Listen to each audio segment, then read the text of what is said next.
Thank God, a Dvar Torah for Parashat Miketz.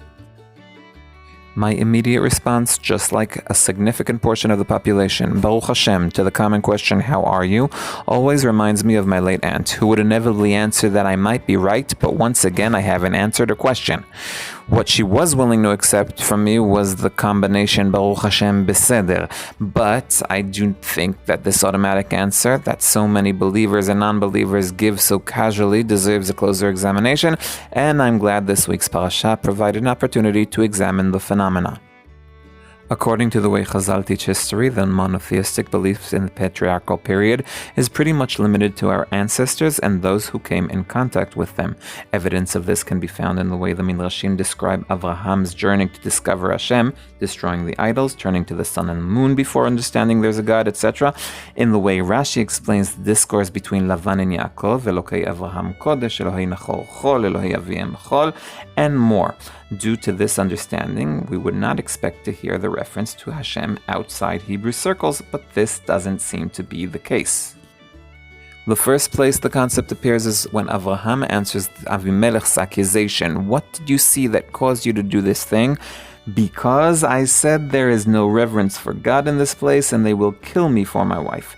We see here that Avraham associates the existence of values, namely the norm of not killing people in order to kidnap his wife, as related to the fear of God, even when he addresses the people of the realms.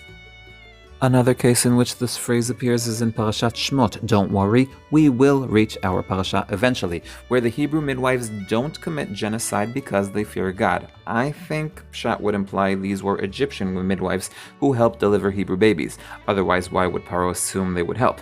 And if so, we have a reference of non-Hebrew women who fear God, which may call into question our premise. It is true that most traditional commentators claim these are midwives of Hebrew descent, but one proof of this is the fact that they fear God. In our parasha, despite an impressive attempt on the part of Yosef to present himself as an Egyptian king, it seems he almost messes up his disguise when the reason he gives his brothers for not keeping them all locked up is I fear God. According to Chazal, this is the point. We should have expected the brothers to notice that this was someone who, in the very least, has been in touch with someone from Yaakov's family, since the fear of God should be a unique feature of Hebrew culture. To try to solve this difficulty, we should probably try to define what fear of God is. Nechama Leibovich claims on Parashat Shmot that it describes the attitude of one who is in a position of strength towards someone weaker than him. But that doesn't answer the use of the term Yirat Elokim. Is it impossible to do the right thing without faith in a deity?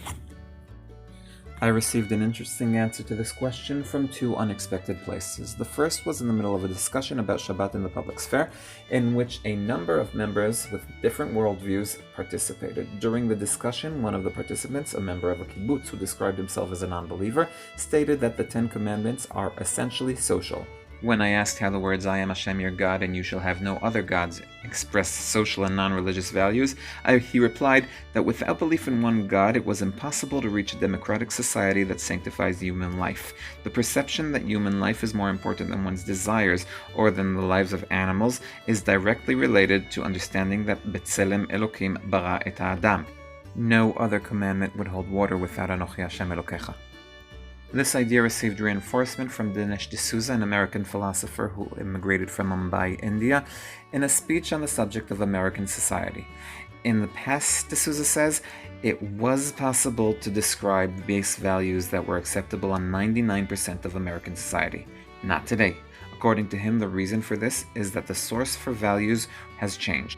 If in the past behavior was learned from one's heritage, be it through parents, teachers, religious figures, or books, today most of the American public is turning to its own feelings for guidance, and since no two individuals are the same, it is very difficult to formulate social values that are agreed upon by everyone.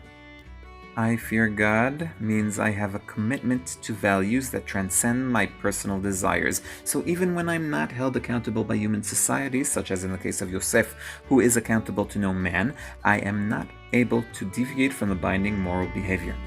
If you enjoyed this video, please subscribe and share it with a friend. I am Dovi Holtz, one who tries to fear God and loves Tanakh.